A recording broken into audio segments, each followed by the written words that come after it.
आई हूँ। दरअसल हमारी मनी को एक शैतानी शेर ने चुराई है और वे इसी जंगल में आया है और उस मनी को ढूंढने में मुझे तुम्हारी मदद चाहिए। मेरी मदद? भला मैं तुम्हारी कैसे मदद कर सकता हूँ? मुझे तो इस जंगल में कोई भी शैतानी शेर नहीं मिला। बाघ, उस शैतानी शेर ने इस जंगल में एक जादुई गुफा बना रखी है और उस गुफा को सिर्फ वो ही देख सकता है जिसका दिल शीशे की तरह साफ हो, और वो तुम ही हो। ठीक है बकरी, मैं तुम्हारी मदद जरूर करूंगा। तब ये बाघ जंगल में वे जादुई गुफा ढूंढने निकल जाता है। फिर अचानक से उसे एक रोशनी दिखाई दी।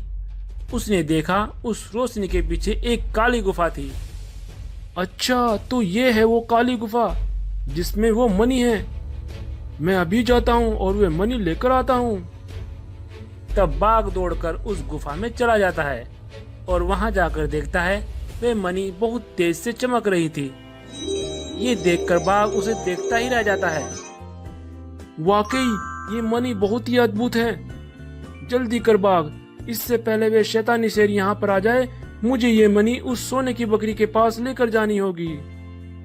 तब बंटी बाघ उस मनी को लेकर सोने की बकरी के पास आता है और बकरी वे मनी ले लेती है। तब अचानक से वहां पर वह शैतानी शेर भी प्रकट हो जाता है। शैतानी शेर को देखकर बाघ बहुत घबरा जाता है। तब बकरी बाघ से कहती है, बाघ, तुम इसे देखकर घबराओ नहीं।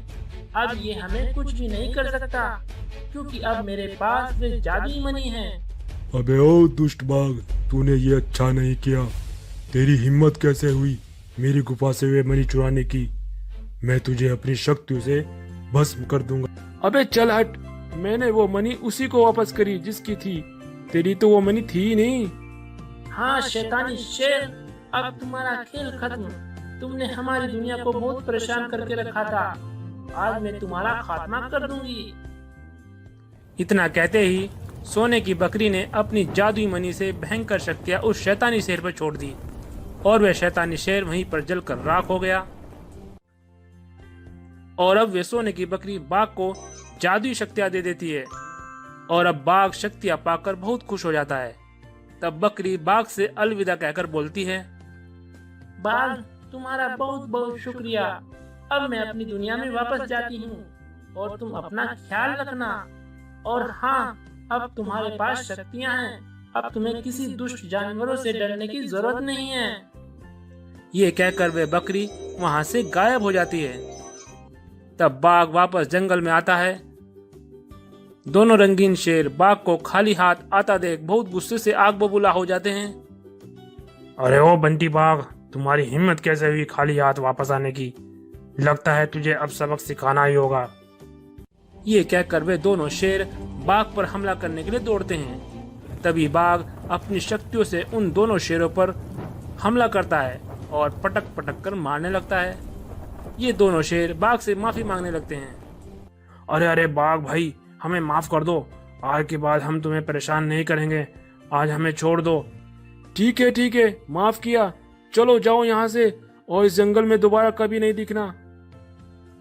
तब वे दोनों ये जंगल छोड़कर भाग जाते हैं और कभी वापस नहीं आते हैं। और अब बाघ इस जंगल का राजा बन जाता है और अपनी शक्तियों से जंगल के जानवरों और जंगल की रक्षा करता है। तो दोस्तों, ये थी आज की हमारी कहानी। अगर ये कहानी जरा सी भी पसंद आई हो तो इस वीडियो को लाइक करें और ऐसी यूनिक न्यू कहानियों के लिए हमारे चैनल को सब्सक्राइब करें। जादुई दो दरवाजे।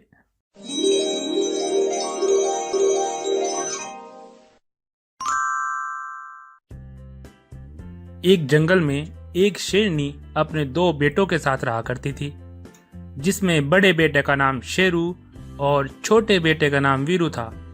छोटा बेटा वीरू अद्भुत हरे रंग का था और जो दिखने में बहुत ही खूबसूरत था और वह अपनी माँ की दिन रात सेवा किया करता था।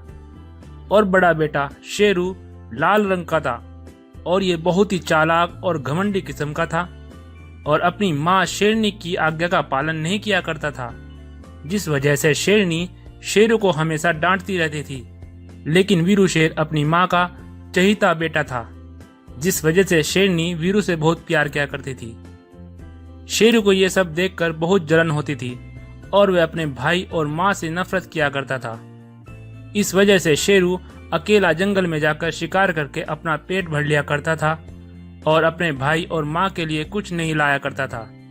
लेकिन वीरू शेर अपनी माँ के साथ ही भोजन किया करता था। फिर एक दिन अचानक से शेरनी की तबीयत खराब हो जाती है। वीरू अपनी माँ की तबीयत खराब देख बहुत परेशान हो जाता है। उसको कुछ भी समझ में नहीं आ रहा होता है कि वो करे तो क्या करे। माँ, आपको क्या